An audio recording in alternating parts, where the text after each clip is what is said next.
Okay, so good morning, guys. Thanks for coming. Why are we here? Well, first let me talk about the title. This is Chasing Utopia: Thoughts on Leadership, Teams, and Culture. So, what is a utopia? Why did I call it that? So, a utopia is an imagined community or society that possesses highly desirable or nearly perfect qualities for its citizens.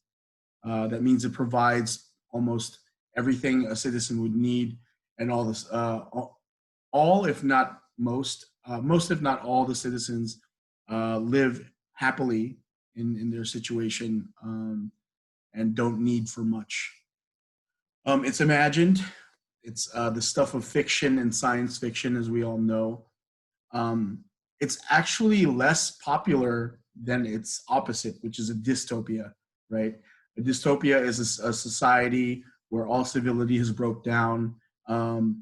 Citizens are cheated. Citizens are manipulated. They're taken. They're they're take.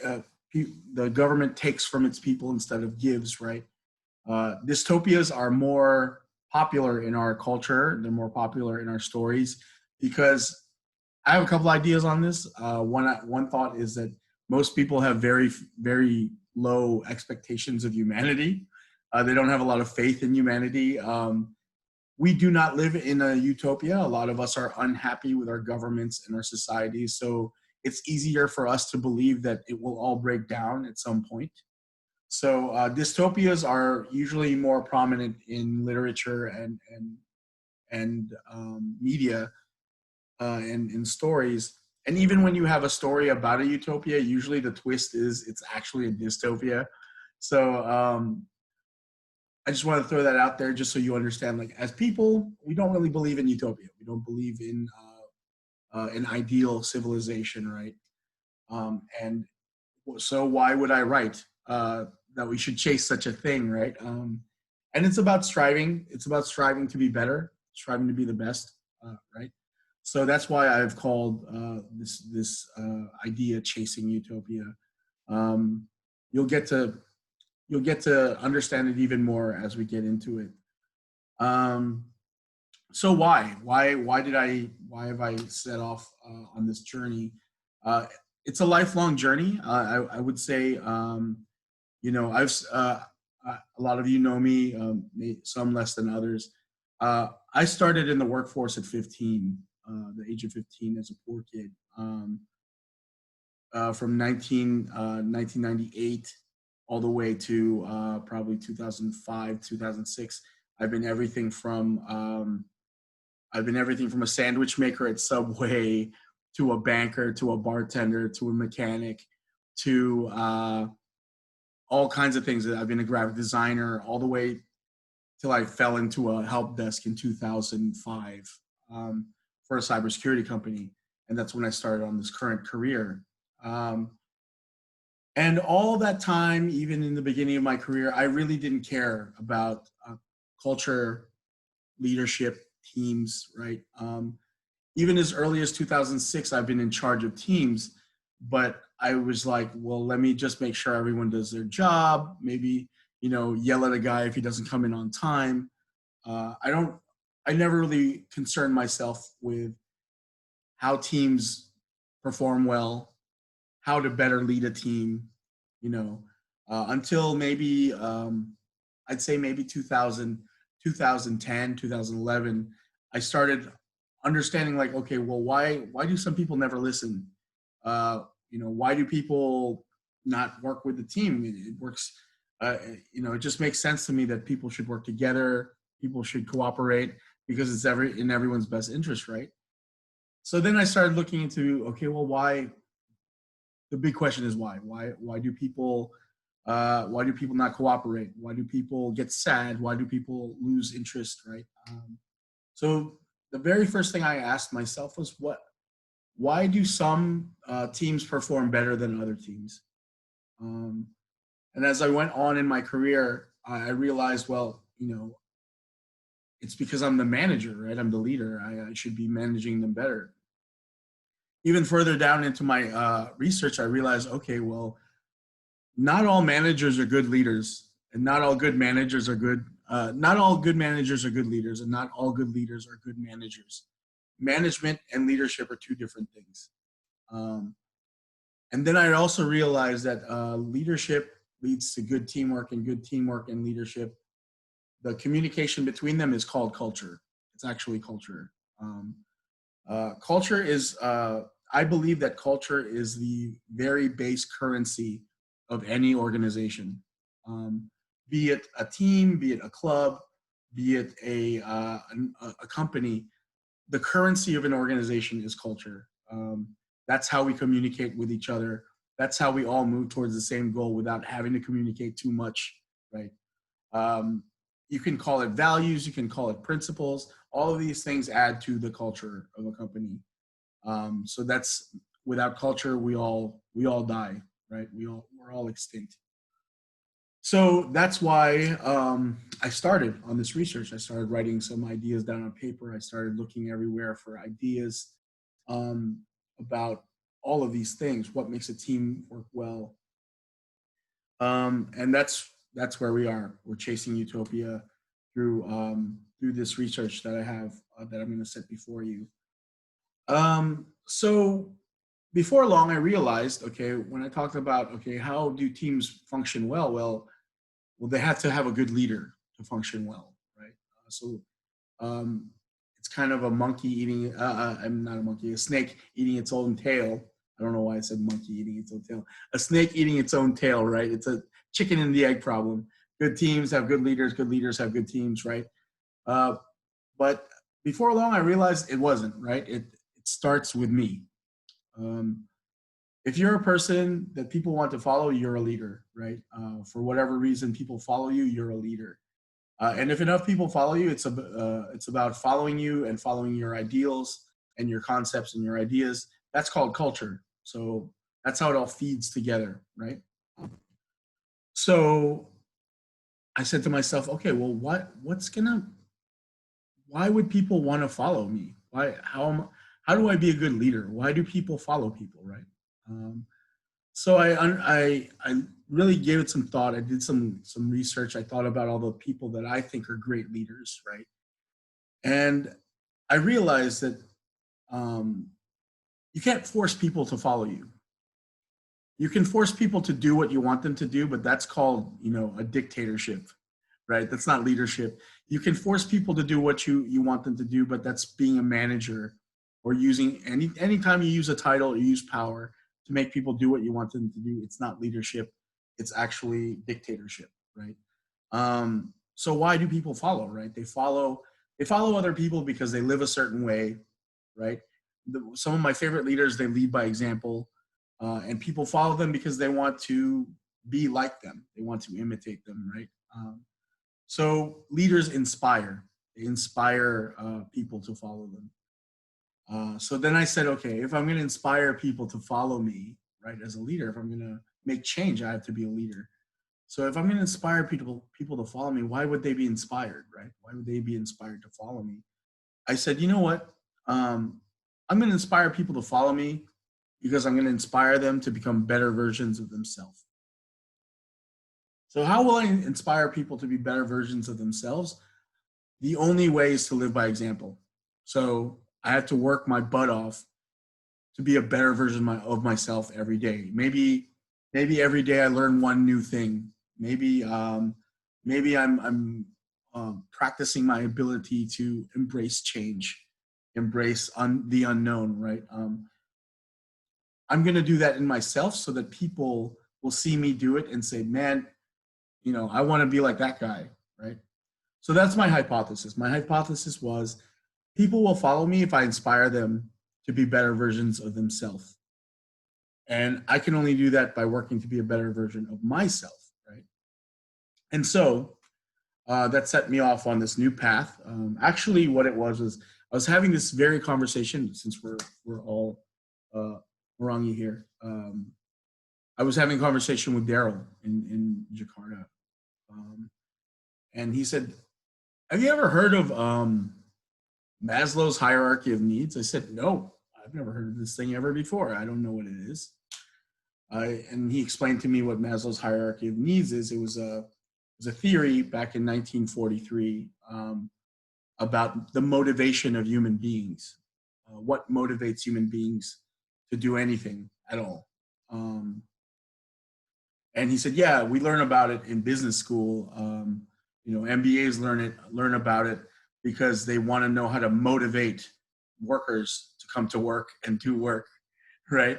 Um, Designers and artists, and marketing people, like I would assume designers learn it because they want to learn what motivates people to enjoy art or look at art, or what motivates the human eye towards certain visual cues.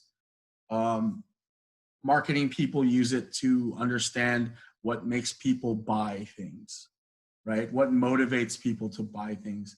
These are all awesome applications of Maslow's hierarchy of needs. And I realized that actually, everyone should be able to use it because um, essentially it's a universal theory of human beings, essentially.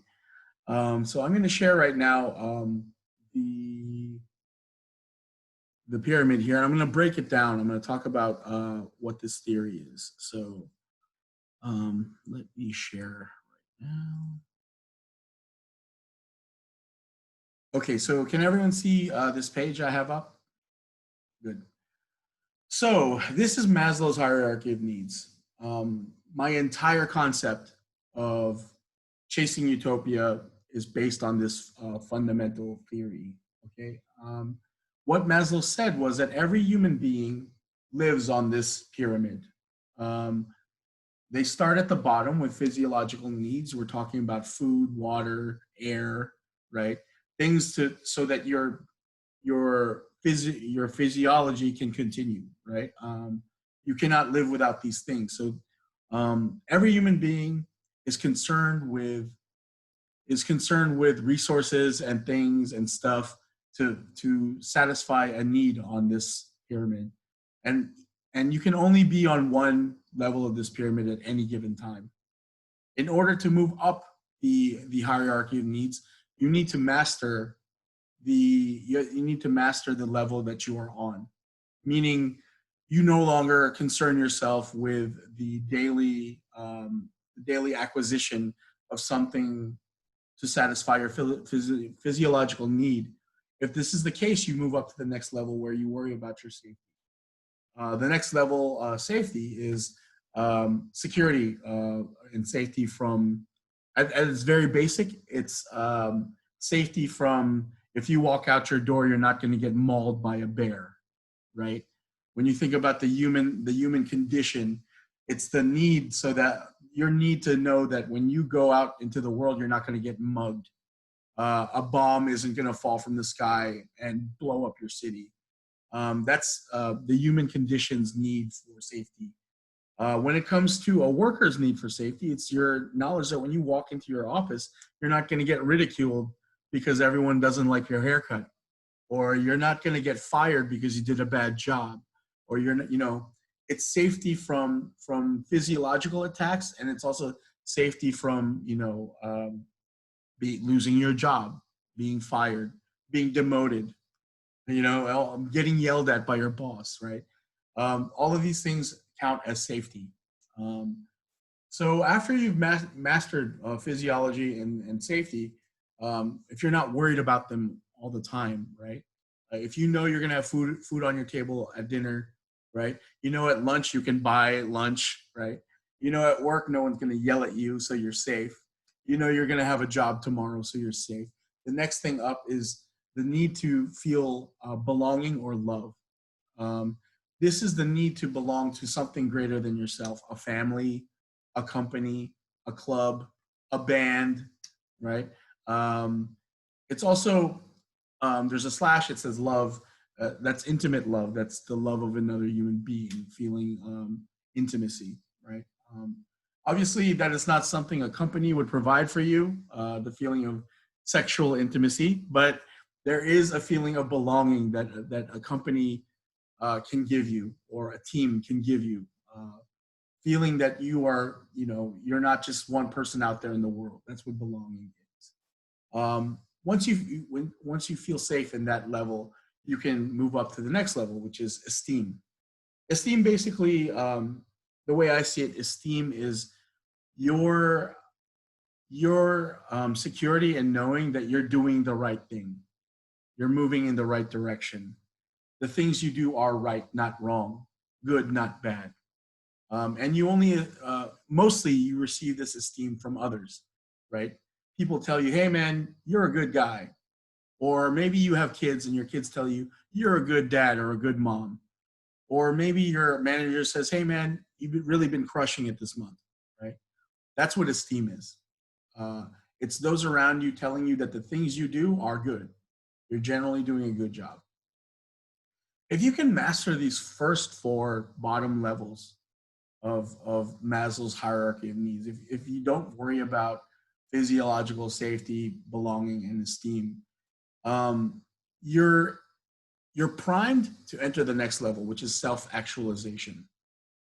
The definition of self-actualization is the desire to become the best version of yourself, a better you, the desire to um, reach an ideal version of yourself, right?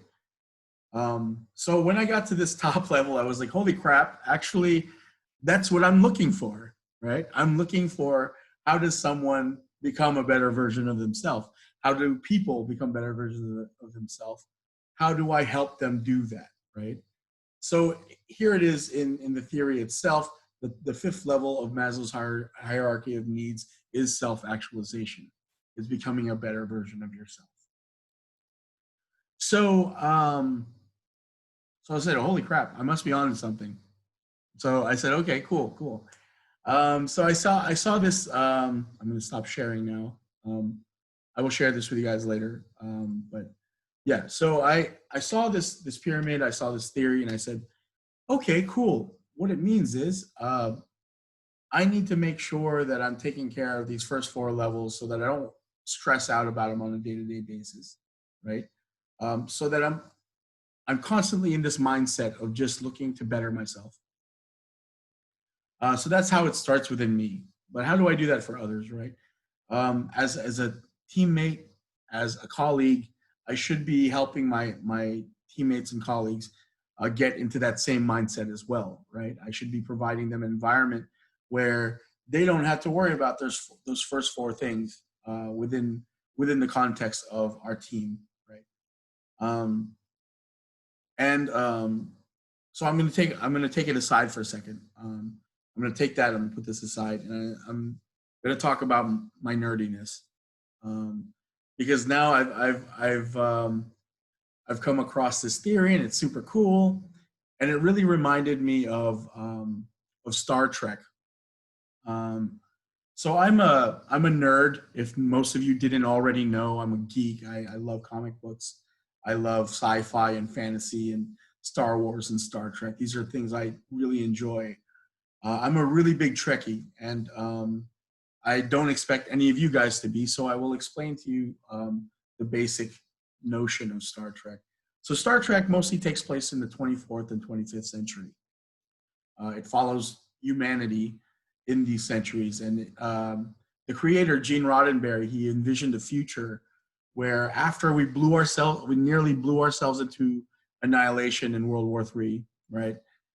We emerged almost on the brink of extinction, and we discovered faster than light travel, and we caught the attention of aliens who came and said hi.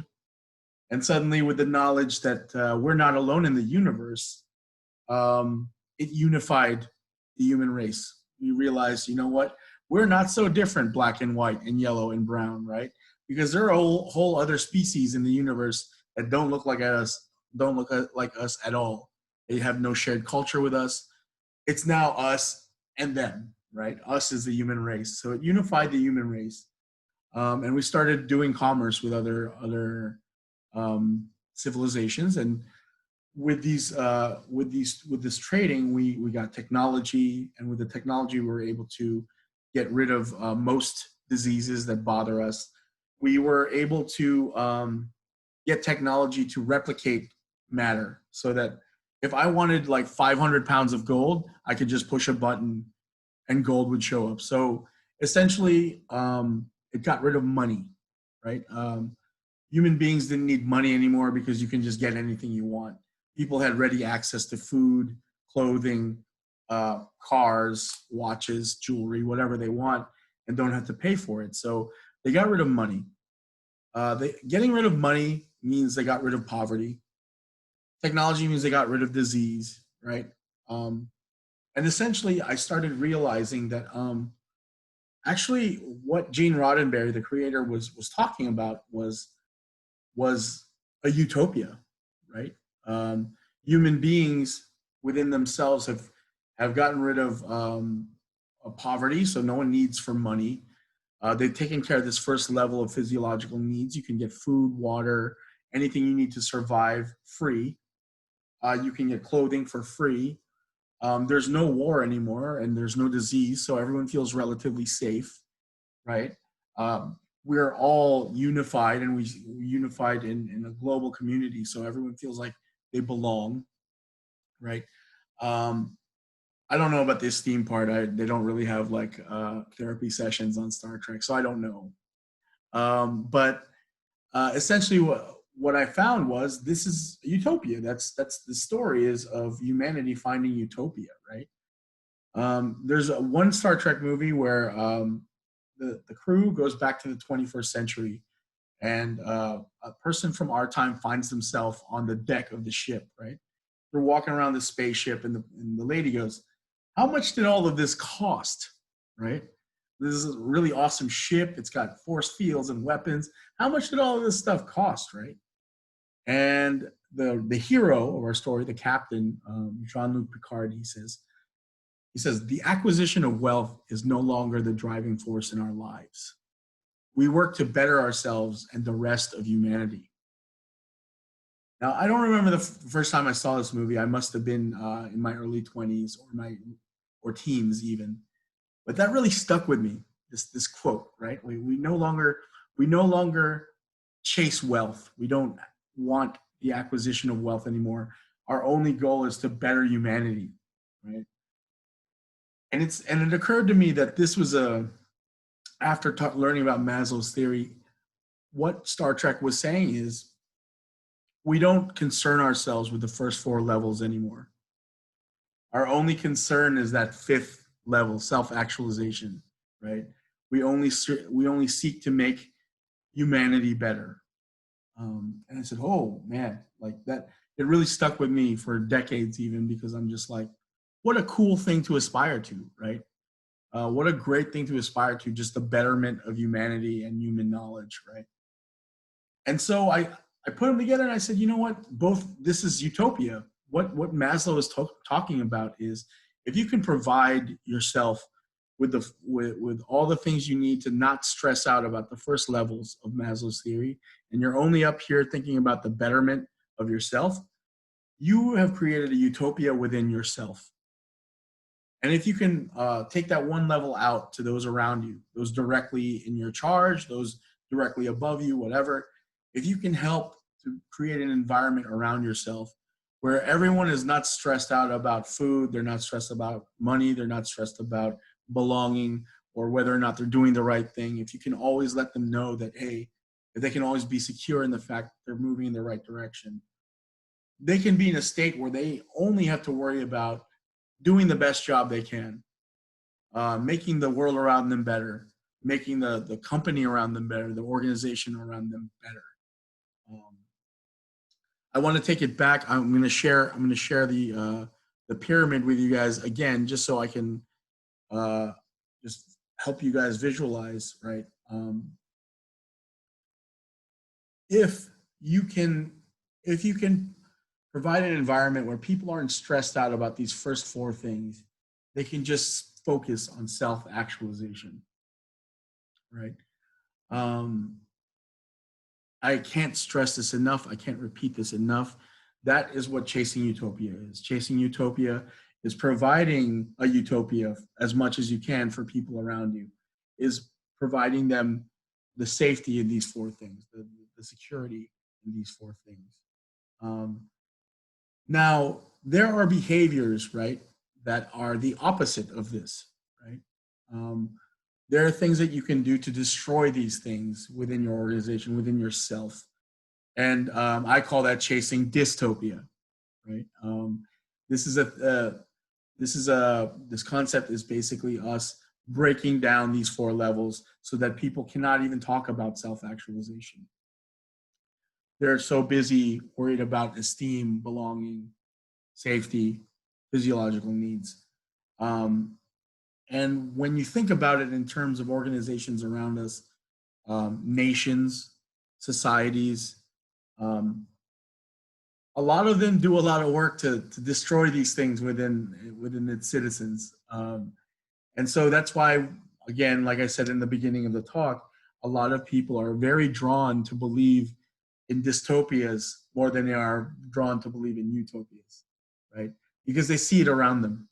They see around them that humans, whenever given the chance, will destroy these four levels of need within people, um, because of maybe selfishness and greed or whatever.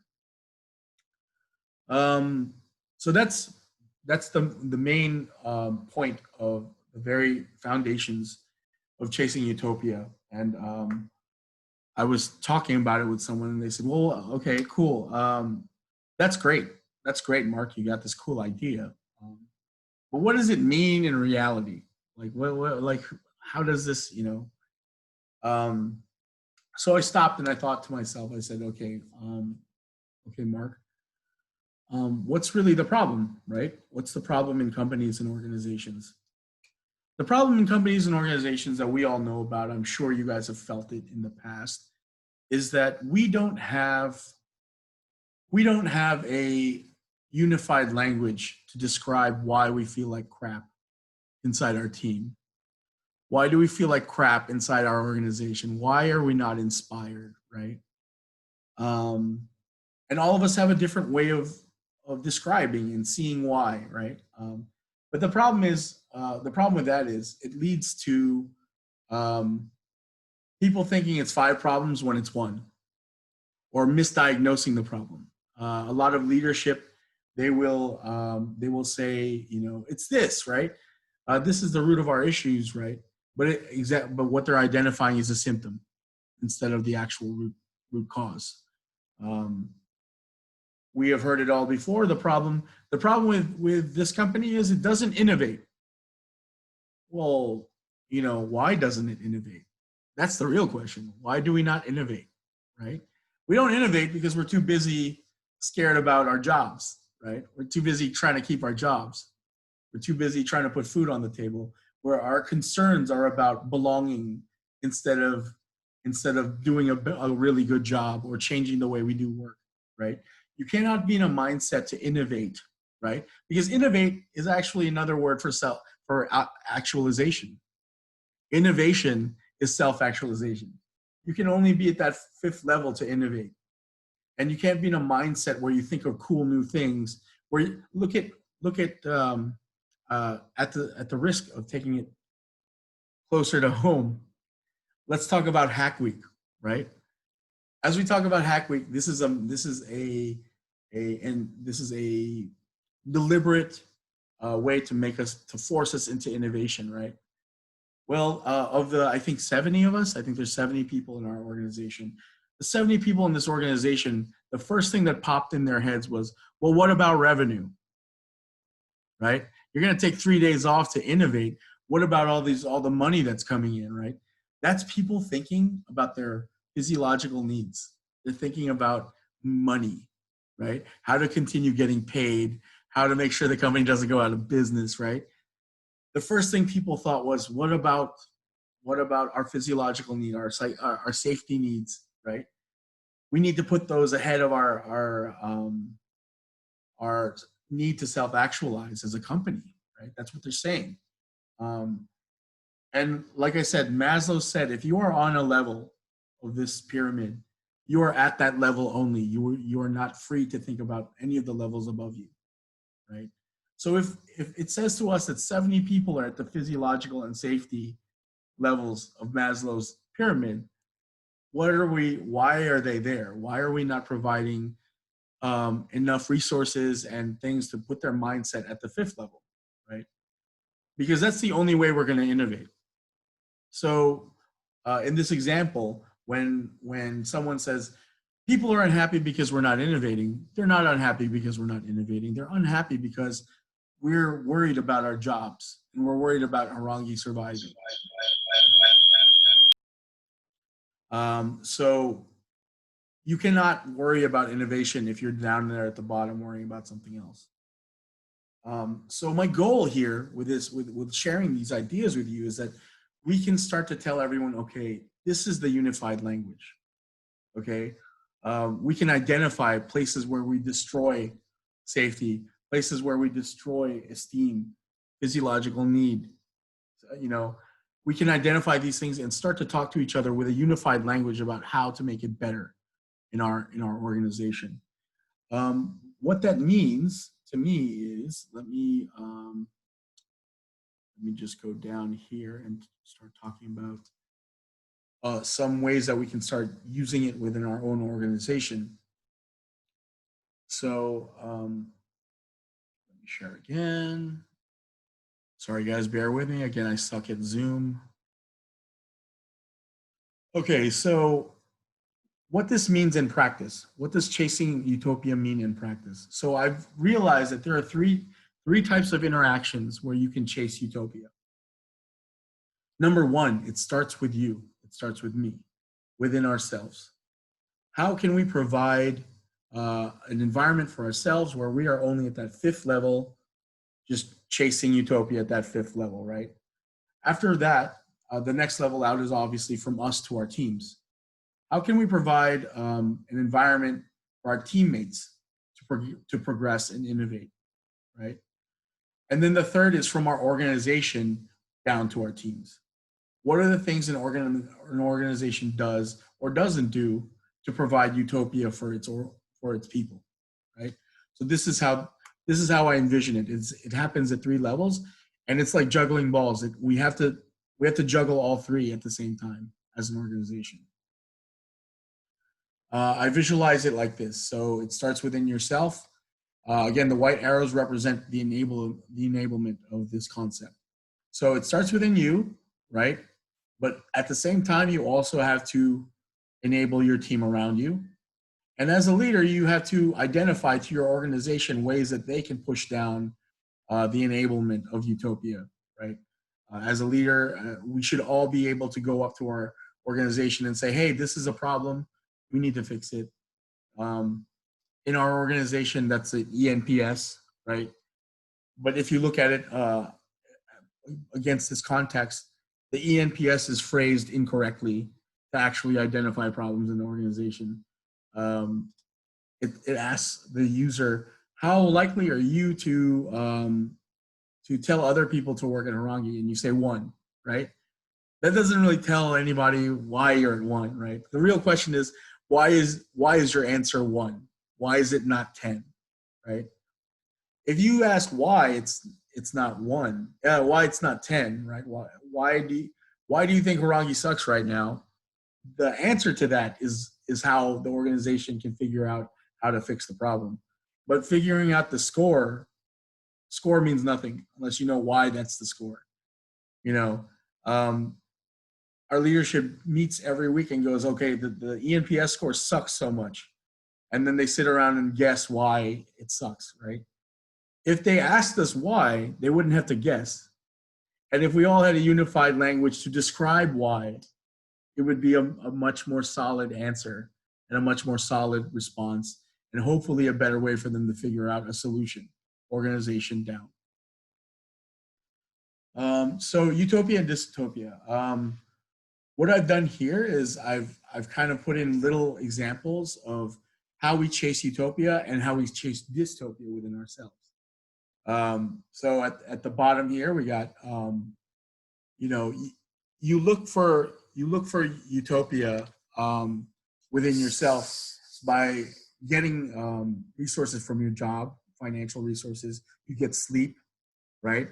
You have a healthy diet, you get exercise. That's how you chase with utopia physiologically. For safety, you get it within your home. You go home and you feel safe, right? Uh, you do a good job at your career and you know you have a job tomorrow, you feel safe. Insurance makes you feel safe in case you get like into an accident or something. Oh, it's okay, I have insurance, so if something happens, I can pay for it. Laws, rules, regulations, these things make us feel safe because we know if someone wants to mug me, they're going to think twice because there's a law against that, right? These things provide us a feeling of safety in the world around us. Friends, family, significant others, employers, teams, clubs. These are people that provide us a sense of belonging. Your leaders, your managers, your mentors, your bosses, teachers, authority figures, they provide you with esteem. They tell you, hey, based on my experience, you're doing a good job, right? You're doing a good job at life. You're doing a good job at work. You're doing a good job in your family. Self actualization comes from education and training. It comes from your own self reflection. It comes from therapy. If you feel you need to go see someone and they can help you along your journey to become a better person, that's self actualization. Adversely, right? Um, Having poor job performance, debt, stress, fighting with your friends, fighting with your family, um, discord in your teams, bad communication from your managers and mentors, bad feedback, getting lazy, complacency, lack of self awareness, delusions, even. These are things that create dystopia within ourselves. So we constantly had to fight against those things by getting good things from the Utopia uh, resources, right? Surprise, surprise. All of this is generally taking care of yourself, right? Providing utopia within yourself is self care, right? It's physical self care, it's physiological self care, staying fit, but it's also getting therapy when you need it. It's reflecting on yourself, right? Improving yourself to become better, keeping good relationships with your family, right? Technically, chasing utopia within yourself is called self care. So hopefully, it's not too much of a stranger to us when we think about it, right? The next level up is from ourselves to our teams. What are the things that we can do to help our teams, right? I'm not going to rattle them off. They're all here, but essentially providing work-life balance for our employees, right, for our teammates. Psychological safety is very important. It's essentially letting those around you know that if you say something, I'm not going to make fun of you. I'm not going to demote you. I'm not going to fire you, right? You're free to speak your mind, share your ideas, and people will take it. They'll think about it. They won't dismiss it offhand. They'll discuss it, and we'll see if it's a viable idea, right? Psychological safety is very important within our teams. So that's probably one of the main things you should focus on when you interact with your teammates. Don't be like, oh no, that's a dumb idea. Don't don't speak, right? Don't speak, Kevon. That's a dumb idea, right? You don't want to do that, right? You want to let people know that they can be heard. Even if they think it's a dumb idea, people will say, well, let's give it a moment, see if it can work or not, right? Not being dismissive. That's a very easy way to provide your teammates and your colleagues with psychological safety. Being able to tell them, hey, listen, I'm listening to you. I hear you, right? I can't stress enough how key that is. In all my research, that's like the main thing. That's the main theme. Um, Safety, psychological safety. That's so key. An idea of belonging, right? We can help people by letting them know, okay, this is my understanding of our vision, right? As a company, as a team, having team events, projects that span not just your team but other teams like Hack Week, having to have multi-team groups.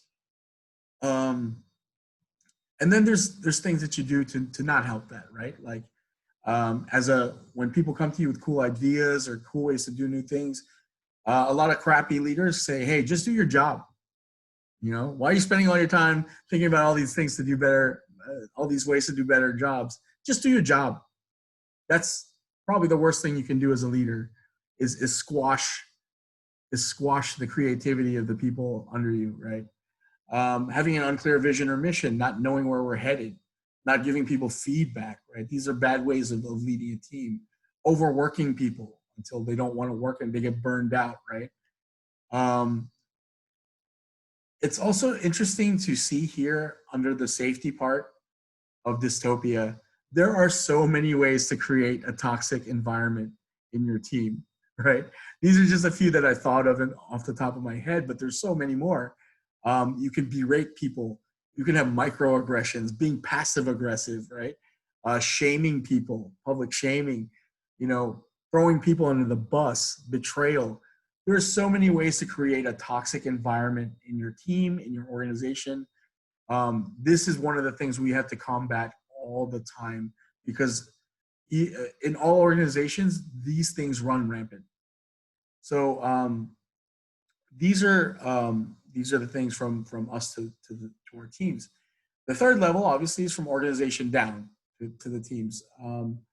These are very high level things that companies should be providing for people. One thing I'd like to draw attention to is the bottom here, physiological needs. Our company is the only one that's the only level that can provide most of the physiological needs: salary, benefits, savings, work-life balance. The company can do that, but like let's say a manager or supervisor, they cannot provide those things for you. They can ask if you say, "Hey, boss, I need more money. I need a higher salary. I need a raise." They can't just give you that raise, right? They have to go up to the leadership and say, "Hey, I need more money to give my guys raises," and they could be denied, right? So it's very important here that to understand that these very basic things are provided at the highest level, and we need to be cognizant of that so that we know that we don't, from middle management down, we don't have control over these things, and we need to remind our leadership all the time that they're very key to keeping our employees happy, right? Um, Another problem with this is that at the very highest level, leadership always believes that providing salary, benefits, savings, work-life balance is enough. That's all. They feel like they've done their job. They can call it a day, right? But what I like to tell leaders, right, is that is only enough to make me show up on time, leave on time, do an okay job while I'm here, and not get fired, right? My salary is only enough to keep me at the job. It does not inspire me to do more. It doesn't inspire me to put in extra hours. It doesn't inspire me to self-actualize and think of innovations we can do for the team, right? That all comes from these higher levels, right? Again, feeling safe in my job, having job security, providing me with a vision for the company, right? As the leadership, you got to tell me where we're headed, what the vision is, what our dream is, right? Events, swag, storytelling, things that make me feel like I belong here. Harangi shirts, Harangi backpacks, Harangi mugs, right? Uh, we joke about them, but these are very important things. We need to let people know, dude, this is the organization you belong to. If you're going to drink a coffee, you drink it from a Harangi mug. You know what I mean? These are things that make you feel like you're part of a bigger thing, right? And people need that. We all need that, as I've said. Esteem, right? You need to tell your managers and your supervisors, you better give your people regular feedback. Don't wait 6 months between reviews, right? Let them know they're moving in the right direction. If they're not, give them good guidance. Check with them. Make sure that they feel secure that they're moving in the right direction. If you can provide these four things, you're now at level 5 as an organization, and you need to provide just cause, worthy rivals, and existential flexibility. I want to touch on these really fast each. So number one, just cause. It is not a vision. It's not a mission. Just cause is something that will tell all of our people that this is a cause you want to join, and you will gladly sacrifice for it. You would gladly say, I'm not saying you'll jump in front of a bullet, right? You're not gonna like lie to government authorities, but maybe I will work extra hours. Maybe I'll get a little less time with my family. Maybe sometimes on a Saturday I'll work. Maybe I'll travel. If they say, Mark, you got to go to Bangalore. You got to go to India and work over here for a couple weeks. You'll do it. It sucks, but I'll do it because it's worth it. That's a just cause, right? Um, I have a dream. I have a dream that one day little black children will play with little white children. That's a just cause, right? Uh, we the people. I'm sorry, these are very American examples, but we the people, we believe in that all men are created equal. Da, da, da, da, right? That's a just cause. People would gladly sacrifice for freedom. They would gladly sacrifice for civil rights, right? We have to provide our people with a just cause so that they will be inspired to sacrifice. Another thing as a company that we should be providing our people is worthy rivals. This is not competitors. This isn't like, okay, we're Harangi, they're F-Secure, let's take them down, right? No, that's not what this is. Worthy rivals is we're Harangi, they're F-Secure. We do kind of the same thing, but they're a little bit better than us. Why are they better than us? What are they doing? What can we do to be more like them so that we can get better? It's someone we can self-reflect on and say, okay, how do we improve ourselves by imitating that worthy rival, right? It's not a competitor. You do not wish for them to fail. You're just taking a measure of yourself against someone who's in the same league as you, maybe. So the next thing is existential flexibility. What this is, existential flexibility, is we do not hold on to things for no reason, like even past the point that we realize it's probably not the thing we need to be doing, right? We need to be able to have this flexibility to completely junk 8 months worth of research and move in a new direction because we feel like, okay, this is not the place to go, right? We need to move in another direction, right? That's most important in like in development, right? If we've been moving 8 months in one direction and go, dude, I don't think anyone's gonna buy this thing, we should think of a new direction to pivot, right? So pivoting is having existential flexibility. Having the courage to know that, okay, this isn't working, let's try a new thing, even if it doesn't work also. Let me try 99 ways to fail, so in case the 100th is the way to win, right? So that's existential flexibility. These are things that our company should be providing us as a team so that we know that, okay, we can navigate these rough waters of commerce while the Kevons, the Youngs, the Marks of the world, the Enricos of the world, all we need to do is focus on doing a great job because they got it. Right, we trust them to move the ship. So that in a nutshell is so that's basically chasing utopia, and it starts with you. One thing I like to tell people is that chasing utopia it's an infinite thing. Chasing utopia within yourself will outlive Harangi. It'll outlive you working here. Hopefully, you work here forever, but we know that's probably not the truth, right? When you go and leave Harangi to go work somewhere else, you will still continue to chase utopia within yourself. You will still continue to try and be a better person, be a better worker, be a better human being, right? So this is not a thing that's just Harangi specific. It's not even you specific. When you go to another team, you will take the things you learned at Harangi and you will spread them to your team in the next place, right? It's a journey. Life is a journey. Your career is a journey. You are a journey, right? So if you can chase perfection, right? Not get to perfection, right? We're not working to be perfect. We're working to get to perfect, right? If you can always say, let me just get closer and closer, hopefully, we'll have a better world. So that's my spiel, guys. That's the basics of chasing utopia. It's not everything. There are a lot of other concepts I have to share, and if you guys are interested, I'd love to share them with you, but this is the intro to my research. Hopefully some of it clicked with you guys. Again, my whole goal here is to give you guys a language, a unified language to say, this is why things are not working with me or with my organization. This is why it is working. And to me, it all boils back down to that pyramid. Where do we sit on that pyramid? How are we providing those four needs so that people can stay at number five? So yeah, it starts with you. Uh, thanks, guys. That's everything I have for today. So we're just reaching the hour, the top of the hour. We have 6 minutes.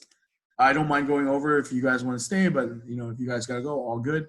But yeah, we have 5 minutes for questions or concerns or ideas if you guys want to.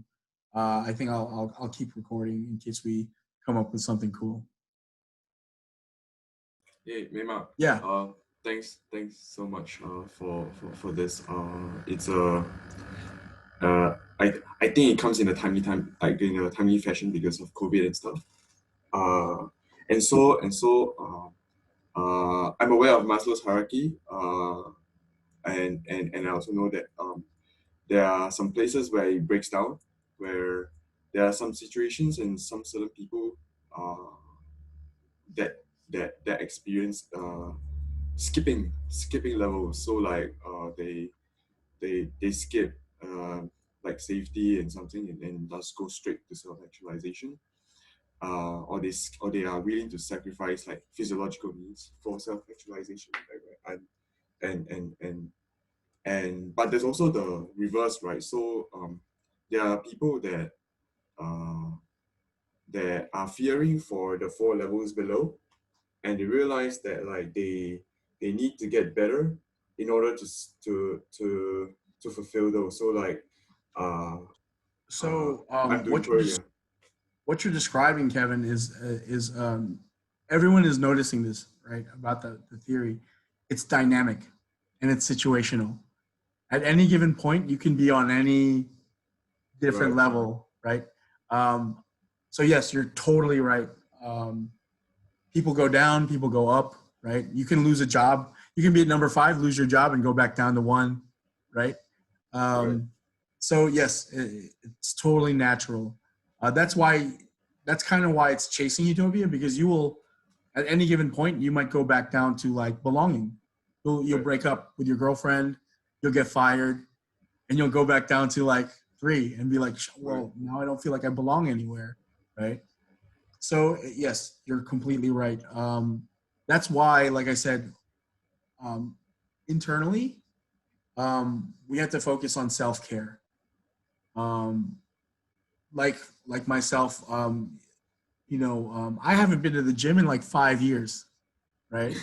Like 5 years, dude. But for the last 4 years, I've been focused on becoming a better version of myself, even though I haven't been working out, right? So you're right. People will skip or they'll forego lower levels um, to do the fifth or the third or the fourth, right? Like right, it does happen. So essentially, what the idea is having balance, right? The idea is to have balance in your life, balance in your teams, so that um, you can't always provide all of it at the same time, right? So essentially, right, you have to understand that okay, today we're sucking at level 3 and level 2, right? And maybe we should think about that today.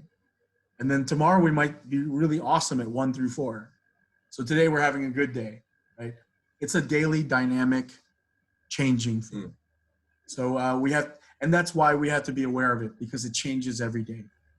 Um, right, I was just talking to someone yesterday and we were like, yeah, we're doing really great. Awesome, awesome, awesome. And then the other day he's like, oh, well, these two people are really unhappy, And I'm like, yeah, dude, because we've been so busy fighting battles over here, we neglected people's needs for safety and stuff over here, right? It's like I said, it's juggling. It's like juggling right, because we have to be aware. It's super dynamic on all levels, and for people, right? Because people will have personal things going on, like within the context of a team, you'll have personal things going on that I don't know about. So it might bring you back down to like level 3, and I can't help that, right? yeah, We just have to be cognizant of it within ourselves and our people, so that we can provide everything we can. You can't always provide everything, but you have to provide everything you can and try to strike a balance.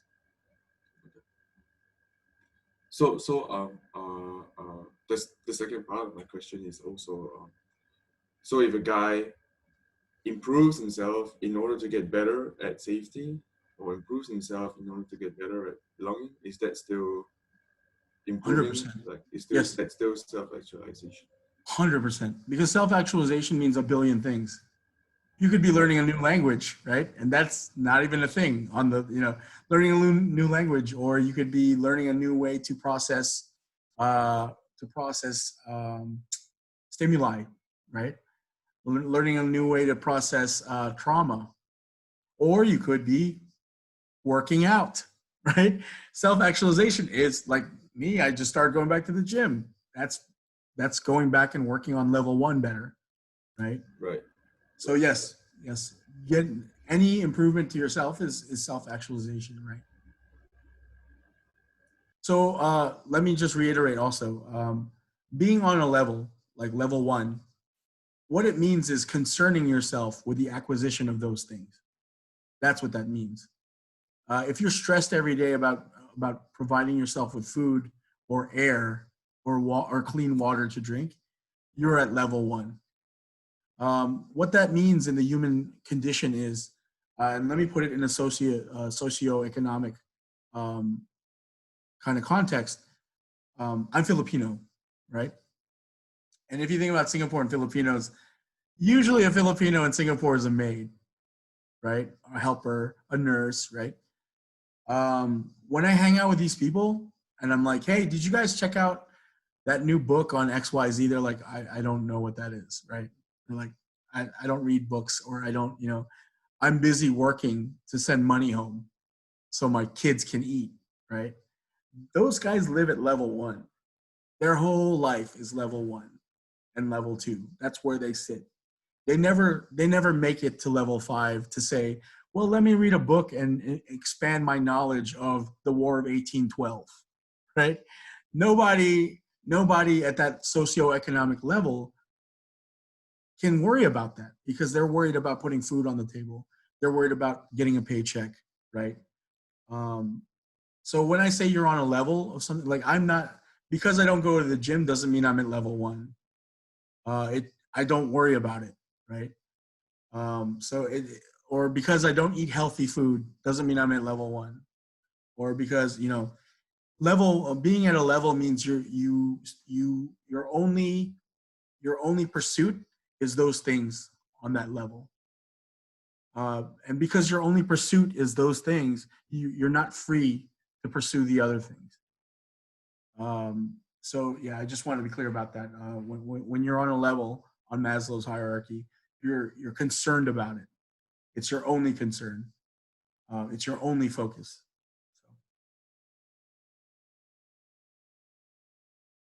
If no more questions, then or ideas or whatever, if anyone has any feedback, did this suck? Does it make sense? I don't know. If you want to, I don't know. It's up to you. Young, you unmuted yourself. I don't know if you want to say something. Oh, this is good. It got me thinking when you talk about like the level five thing, that there could be, I mean, maybe like if you're very, very successful, you're all in level five, but obviously within level five, there are people who are less stressed and more stressed about it. And then there are probably people who are super high performing that it doesn't even stress them out. They know that the way they lead their lives just improves themselves all the way. But it just makes me think like, yeah, you could be stuck in there all the time, and you're just like, your life is just not stressful at all. You just living an ideal life, right? There's a couple things you pointed out there. Number one, I want to also make a distinction. Being at level five doesn't mean high performing by any means. It just means you want to improve yourself. You're working on yourself. You're doing right. As a team, technically, if they're sitting around thinking of cool things to do and not executing, that's not high performing either, right? So high performing isn't exactly level five. Um, Level five is basically just being in a good mindset to be a better performer. But not necessarily, you could be lazy, right? You could be lazy and just sit around all day and think of stuff, and then that's not very high performing either. So, yeah. But yes, there's different types of level five. Yes. No other Yeah. questions? Yeah, I also don't have like particular specific questions. I just wanted to say, Mark, that it's very inspiring and very structured. And I think like, yeah, this there are a lot of theories and information around. I think like what you did very well is putting it into accessible, accessible way and giving examples, Star Trek example. That's very awesome. Thanks, man. I appreciate it. Yeah. Yeah, thanks. Yeah, I think like would be yeah, interesting like to see a continuous effort, right? Like maybe like that you continuously keep us reminding about this, right? Like sharing some other examples. Yeah. I think like just only thing like I would like to add, maybe like having a goal, right? Maybe at different levels, like when you're in different level of Maslow pyramid, like I think it's important for us always to have a goal, right? Maybe like to challenge us a little bit more and like think how to go to a next level. So because like otherwise like yeah, how do we move to next next level? So we need to think of it in terms of individuals. In my opinion. So there's something I think Amanda had to go somewhere, but like she hates it when I bring it up all the time. But I have this idea of like a culture dashboard. So because like Kevin said, it changes from day to day. Like, are we doing a good job or are we doing a bad job, right? So for instance, there are things that we do on a day-to-day basis that wreck 3 levels at once or build up 2 levels at once, right? Like, so we need to be, like I said, chasing utopia and chasing dystopia. We have to be aware that are we doing disruptive, destructive things, and what are we doing that's constructive, right? Because there's a net. Like I think in my brain in the future, there's a net score, because you do negative things and you do positive things. There's going to be a net score per level that on a day-to-day basis. For instance, it is my belief, this is just a belief, but it's my belief that making everyone work from home, even if we don't have to, is going to be very destructive. As much as we can, we should be working together, because working from home, like if we all remember back in 2019, one of the largest problems that we identified is we work in 3 separate locations. And so we got a one space so we can all work in one location. And then COVID hit and we said, you know what, we're going to work in 70 different locations now, right? If we sucked in 3 locations, we're really going to suck at 70 locations. And essentially we didn't know why it sucked. We didn't know why it sucked to work from 3 different locations. The reason why, if you take my concept, the reason why is because nobody feels like they belong. Nobody feels like they belong to a company when they work in 70 different locations. So now that like the 5 or 6 of us here have been able to sit here and say we have a unified language to tell us why working from home sucks, it is destroying our sense of belonging, right? And then we can start saying, okay, well then how do we counteract that? What do we do to fix our sense of belonging if we're destroying it with work from home? Well, we can have events, right? We can do more stuff on Zoom. We can do stuff 5 or less, meet in coffee shops, XYZ, right? So hopefully the practical use of this is to have one unified language to say, hey, this is destructive and it's destructing this level. So what are things we can do to build up this level to counteract that one? So it's going to be a dynamic daily thing. And on a day-to-day, on any given day, our levels would be different on any given day. And the trick here is to have a tool for us to start thinking about how to fix or what we're doing that breaks, you know.